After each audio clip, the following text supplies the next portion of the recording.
principles about how to get strong, how to build muscle mass that like broaden and deepen your understanding of that task? Definitely. And I'll do these in bullet points because if people want the logic behind them and the mechanism, they can listen to that episode. Yeah, it's a really good episode. I'll start with heat and cold really quickly and just say that avoid cold immersion. So ice baths and being in cold water up to the neck, uncomfortably cold, within the 4 hours after a training session that's designed to evoke an adaptation, either endurance, hypertrophy, or strength, because the inflammation that you experience from a hard endurance workout or from a hard strength or a hard hypertrophy workout is the stimulus that you're going to adapt to. The cold water immersion reduces inflammation and can short circuit some of that. After 4 hours, you're probably okay, but if you can do it a different day or you can do it before those sessions, that's better. Heat, however, can be done immediately after training, and it's probably beneficial because of the way that it dilates the vascular system and perfuses the muscles and ligaments, etc., with more nutrients. And I should just mention, that was a crucial piece of information. It's a little bit surprising. Was it surprising to you? Absolutely. Because the way I posed the question to him about cold was, I hear that getting into an ice bath or a cold water immersion after training can reduce hypertrophy, but I'm guessing it's not that big of a deal. And he said, no, it is a big deal. It will short circuit your progress. Now, for people that are only interested in performance, who are doing a lot of workouts and trying to recover, but not trying to grow muscle, get stronger, or build endurance, then it makes sense to do cold. Like skill development or something. Skill development, or you're an athlete in season, so you have to, what's so great about Andy is he really points out the specific ways to train given your specific goals. So for getting swole, stay out of the ice bath after a workout. There you go. Lex is always making fun of the meatheads. I love it. I put myself in the meathead category only because I don't do a real sport now. I work out and I run, which is I'm an aspiring meathead. Okay, so one of these days I'm going to get back to jiu-jitsu, or I'm going to get to jiu-jitsu. Now, in terms of training, he has this beautiful 3x5 concept for strength. Pick 3 exercises, compound exercises, multi-joint movements. Do 3 to 5 exercises for 3 to 5 repetitions per set. Rest 3 to 5 minutes and do that 3 to 5 times per week. And for details, you can, again, look to the episode. It's time-stamped. But what's interesting about this is 3 to 5 times a week is a lot for a muscle group. Squatting 5 times a week for 5 reps, meaning you're working pretty heavy, meaning you're close to failure, but not failure for strength generally. What Andy taught me is that people who are training mostly for strength can do these low rep type regimens frequently because most of the adaptation is neural. And because you're not pushing to failure in most cases, you don't get that sore. And so it's the motor neurons getting the muscle fibers to contract more intensely or with more efficiency in other ways that's leading to these strength gains. And this is why powerlifters can train every day or 5 days a week or 4 days a week. For hypertrophy, I learned from Andy that the repetition range can be pretty broad. You think anywhere from 6 to 30 repetitions. You should do 10 sets per muscle group per week, maybe even a bit more. So high volume. High volume, but you have to go to failure or beyond in order to stimulate growth. Why does it work at such a great range of repetitions? Well, there apparently are 3 ways that you stimulate hypertrophy, and maybe more. One is microdamage to the tissue.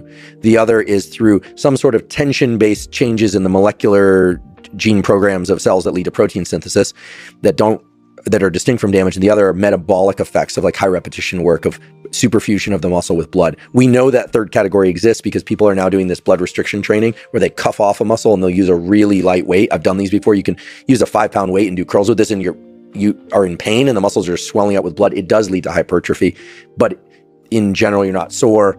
You're not doing tissue damage. And by the way, don't just tourniquet off a muscle because you have to use the proper cuffs because you need the blood still to flow in one direction. You can't just cinch it off, or you'll potentially kill yourself if you get a clot or you do it wrong. So get the appropriate cuffs. They're out there. And then for endurance, I learned something really cool. So I work out, basically, I go to the gym every other day on average. 3 or 4 days a week I do that, but generally not 2 days in a row. It's workout. Next day I'll do cardio. Next day. And the cardio for me is always a 30 to 45 minute jog, kind of zone 2 cardio. Andy informed me that to build endurance while building strength and maintaining some muscle size, or even building muscle size, I would be wise to take 1 day a week and add to that all out max heart rate work for 90 seconds at least. So do 90 seconds, then rest, and then maybe do another 90-second all out sprint. I almost missed my flight going from Los Angeles to Austin. I did that all out sprint in the airport yesterday.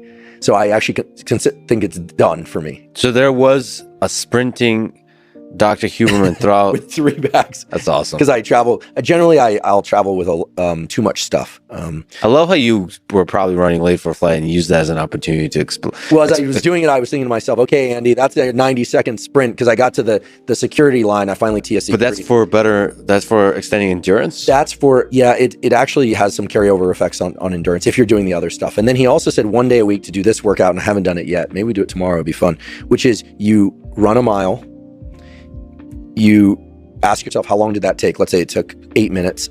Then you walk or rest for 8 minutes. Then you run another mile as fast as you can, and then you rest for the equivalent period. And you do that 1 to 3 times once per week. So as an all-around fitness program, you could collapse this into something where you say, okay, you're going to work out with the weights for about an hour every other day. Maybe take 2 days off every once in a while, maybe not. You're going to do 6 to 15 repetitions. You're going to push to failure on some of those, not all, because some of those are designed to build more strength. You're not going to failure and heavier. Some are designed for hypertrophy, higher rep, and going to failure. And then on off days, you're going to jog for 30 to 45 minutes. But for 2 days a week, you're either at the end of your jog or whatever, you're going to do some all-out sprints for 90 seconds and then rest and repeat. And for another day, you're going to do these mile repeats. That's a pretty large chunk of exercise movement. But if you kind of thread through the middle of all that, what you end up with is some decent strength building protocols, some decent hypertrophy, some cardiovascular training that establishes the so-called A base or a so-called base. So you're not going to get really good at anything. You're not going to become a marathoner this way, an optimizing marathon. You're not going to optimize powerlifting. You're not going to optimize hypertrophy. But for the typical person, 75% of people, 75% of the time, they want some muscle, they want some strength, they want some endurance, and they want the capacity to sprint to the security gate without, leaving a lung in the terminal. So it's for like functional stuff, like your life, going up the stairs is easier, moving about, all the kind of just regular life. Yeah, and I should mention that cold showers after training don't seem to short circuit the training effect to the same extent that immersion in cold water does. And that really speaks to the fact that cold showers, even though they can provide some of the adrenaline for the mental effects of like, oh, I have a lot of adrenaline in my system from a cold shower and I can remain calm, there's utility to that. It's not going to have the same metabolic effects or other positive effects that cold water exposure has been shown to have. And that's unfortunate because most people have access to cold showers. Not everyone has access to a cold dunk or an ice dunk. But here in Austin, you have this place, and no, they don't pay me to say this, but I always like going to this place whenever I'm in town, this place, Kuya, and they've got a sauna and a couple ice baths, and they even have those salt tanks that you can float on the surface. They have ice baths there? They have cold water immersion. It's pretty cold. Still haven't done an ice bath. Really? I need to. Yeah, I need to. You're Russian. You'll probably get in and you won't even know. What is this? What's the big deal here? Exactly. Or people pay for this?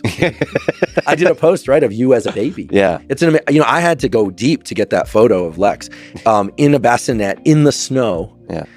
Because in Russia, they actually did this for a long time. They thought that and indeed it does build the immune system to expose babies to the cold. I still don't know where you got that photo. And you were able to find exactly the right. It was great. It's great You research. didn't have a tie on, but you had all the look and seriousness that you do now. So it's clearly nature nurture. Clearly you were born with that.